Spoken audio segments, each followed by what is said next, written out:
Zogona kudaro Kimbiti Kumberi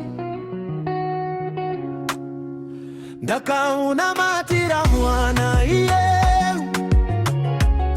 Ndichishanda zuva nezuva kutwaga mari Zvinonguva yakwana ndakumurora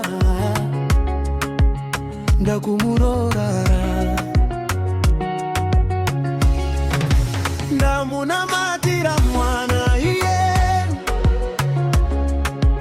Kumba kwavona kunobisa maburu Kana wadiongu anenaro wacho ndiani Iye baby wangu anipindu Baby wangu ndo muda ndo saka ndiri kumanya Kwa ndiri yatokwa na nguwa ya mwari Takatono tenga hembe ize marorone zangusha mwari Hapana chichati misarega kiende mberi Dosaka zvese ndazvibuditsa pachena Mwana wenyu amai kwa ndiri menya Makandizvarira pombi baba ndotenda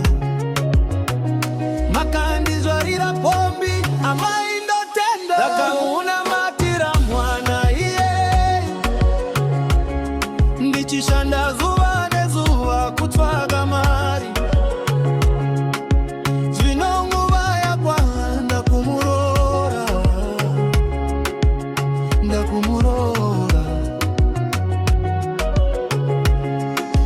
Ndamuna matira mwana iye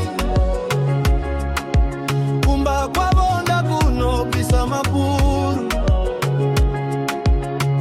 Zvationgu anenaro wacho ndiani Iye baby wangu andipinga